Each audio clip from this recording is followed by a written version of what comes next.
चलो मैं आने वाले कई महीनों के ऊपर चर्चा करता हूं, जहां पर हम लोग अपकमिंग स्मार्टफोन्स के रिगार्डिंग चर्चा करेंगे, लेकिन हमारा प्राइमरी फोकस रहेगा मई का महीना। शुरुआत करते हैं Xiaomi से।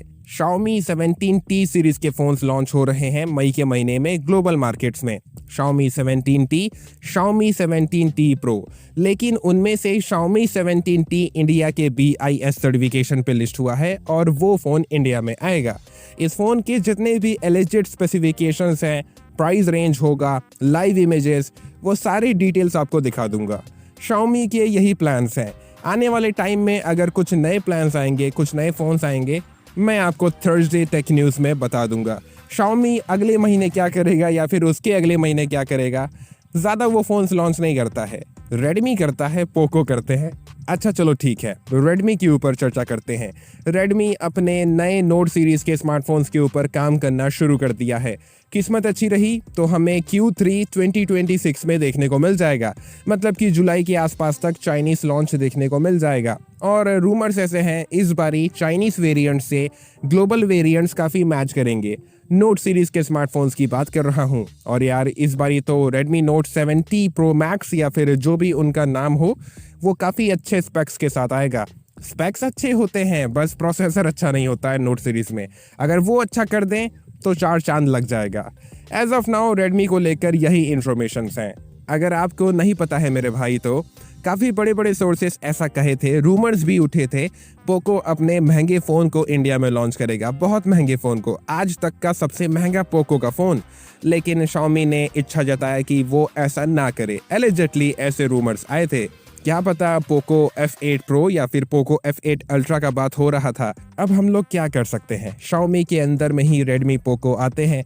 Xiaomi को लगता है तो वो जो कहेगा, ये दोनों ब्रांड्स वही फॉलो करेंगे। Realme की बात करते हैं। देखो दोस्त, मई के महीने में केवल एक ही Realme का फ़ोन है जो थोड़ा सा मुझे अच्छा लग रहा है। वो P सीरीज़ में आएगा, Narzo सीरीज़ में आएगा। 7S Gen 4 प्रोसेसर होगा, बड़ा बैटरी होगा, काफ़ी कुछ हद तक मैच करेगा OnePlus Nord CE6 से। बस मेरे भाई, Realme के कोई और ख़ास फ़ोन्स आपको देखने को नहीं मिलेंगे। हाँ, Realme 16T, Realme 16X ऐसे फ़ोन्स आएंगे, लेकिन वो ज़्यादा कुछ वैल्यू नहीं दे पाएंगे। और अगर आप Realme GT8 सीरीज़ के इंतज़ार में हो, एज ऑफ नाउ अभी जो रिपोर्ट्स है, अगर वो रिपोर्ट्स आपको बताऊं तो यार Realme GT8 सीरीज़ के फ़ोन्स नहीं आएंगे। फिक्र ना करो मेरे भाई, रिपोर्ट्स में जैसे कोई चेंजेस आएंगे मैं थर्सडे टेक न्यूज़ के नए एपिसोड में बता दूंगा। बस आपको करना ये है, हर थर्सडे को टेक न्यूज़ आता है, उस एपिसोड को फॉलो करते रहना। लेकिन यार सच कह रहा हूँ, अगर GT8 सीरीज़ के फ़ोन्स नहीं आएंगे, काफ़ी बंदे निराश महसूस करेंगे। रूमर्स ऐसे हैं चिप शॉर्टेज के चक्कर में Realme कम फ़ोन लॉन्च कर रहा है।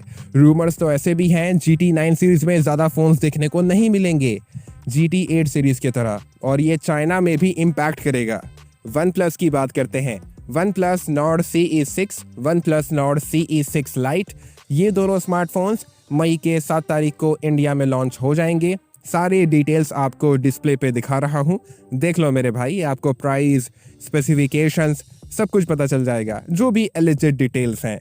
लेकिन मेरे भाई, काफ़ी बंदे इंतज़ार कर रहे हैं OnePlus 15T या फिर OnePlus 15S का। देखो दोस्त, एज ऑफ नाउ मुझे नहीं लगता कि मई के महीने में OnePlus दो लॉन्चेस रख दे। मतलब कि खुद ही सोच के देखो, वो एक साथ तीनों फ़ोन्स को लॉन्च कर सकता था, OnePlus 15S, Nord सीरीज़ के दोनों स्मार्टफोन्स को। मुझे ऐसा लगता है अगर OnePlus का लॉन्च का टाइमलाइन फॉलो करोगे, अप्रैल में OnePlus Nord 6 आया, मई में OnePlus Nord CE6 सीरीज़ के फ़ोन्स आए, तो यार जून में रखना चाहिए OnePlus को। जून में Amazon का प्राइम डे सेल भी होता है, तो क्या पता जून में ही देखने को मिल जाए। क्योंकि यार एज ऑफ नाउ कहीं पर भी कुछ रूमर्स नहीं मिल रहे हैं, सर्टिफिकेशंस में हलचल नहीं दिखाई दे रहा है, तो यार मई के चांसेस मुझे कम लग रहे हैं कि OnePlus 15S आएगा। लेकिन फिर भी अगर रिपोर्ट्स में चेंजेस होंगे, आपका भाई आपको थर्सडे टेक न्यूज़ में बता देगा। ओप्पो के ऊपर चर्चा करते हैं।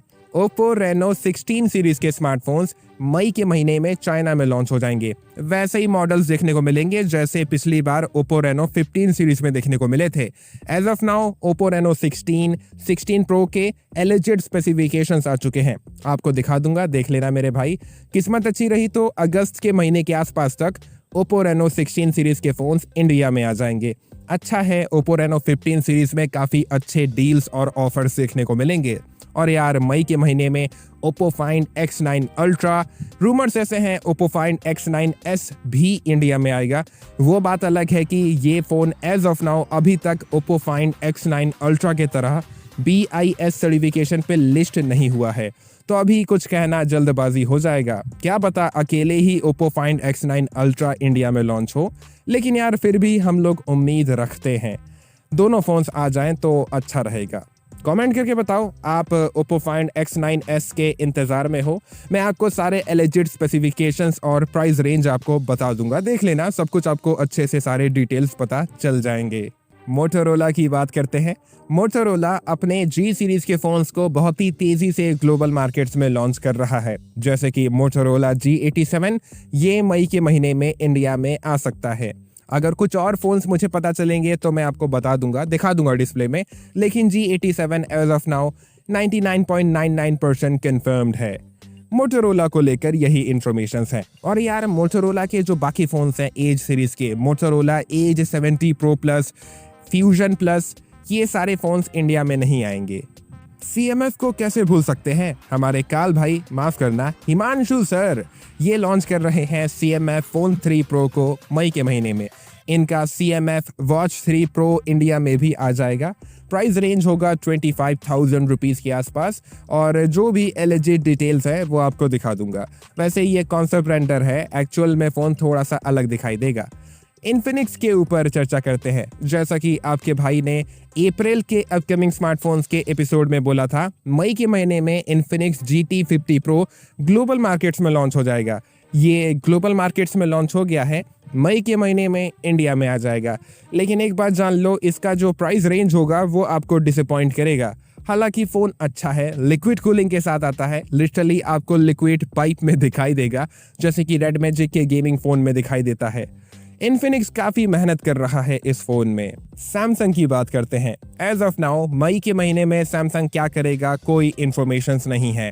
सैमसंग गैलेक्सी A27 के रेंडर्स और स्पेसिफिकेशंस तो आए थे, क्या पता ये फ़ोन लॉन्च हो जाए। सैमसंग के M सीरीज़ F सीरीज़ के फ़ोन्स भी आ रहे हैं, सर्टिफिकेशंस में घूम रहे हैं, वो भी लॉन्च हो सकते हैं, कुछ भी पॉसिबल है। लेकिन एज ऑफ नाउ कुछ कंफर्म नहीं है कि मई के महीने में सैमसंग क्या करेगा। देखो दोस्त, अगर आप iQOO Z11 के इंतज़ार में हो, दो कंडीशंस हैं। iQOO मई के महीने में iQOO Z11X को लॉन्च कर सकता है या फिर iQOO Z11 को लॉन्च कर सकता है। कोई एक फ़ोन को लॉन्च करेगा। जो भी फ़ोन लॉन्च होगा वो तो लॉन्च हो ही जाएगा, जो नहीं होगा वो अगले महीने के लिए डिले हो जाएगा, मतलब कि जून के महीने के लिए। देखो iQOO क्या कर सकता है। रहा सवाल वीवो के और कौन कौन से फ़ोन्स आएंगे, तो यार वीवो की T5 सीरीज़ में बहुत सारे फ़ोन्स हैं। T5 लाइट है, T5 पावर है, वो सारे फ़ोन्स भी पेंडिंग पड़े हैं। और यार मई के 6 तारीख को Vivo X300 ultra, Vivo X300 FE, ये दोनों फ़ोन्स आ रहे हैं। इन दोनों फ़ोन्स के सारे एलिजिट स्पेसिफिकेशंस और प्राइस रेंज आपको दिखा दूंगा, देख लेना मेरे भाई। सच में यार इस बारी वीवो X300 FE काफ़ी हाई फाई प्राइस पे लॉन्च होगा। हम लोग सब सोचे थे 70,000 रुपये तो ज़्यादा से ज़्यादा होगा ही, लेकिन यार 80,000 बहुत ज़्यादा हो जाता है, बहुत ज़्यादा। अच्छा चलो ठीक है भाई, अगर आपको किसी भी फ़ोन के रिगार्डिंग इन्फॉर्मेशन जानना है, इसी वीडियो के नीचे कमेंट कर देना। मेरे पास जो इन्फॉर्मेशन होंगे मैं बताने की कोशिश करूँगा। वीडियो अच्छा लगा तो लाइक करना। हमेशा अपना ख्याल रखो, खुश रहो। जय हिंद, जय भारत।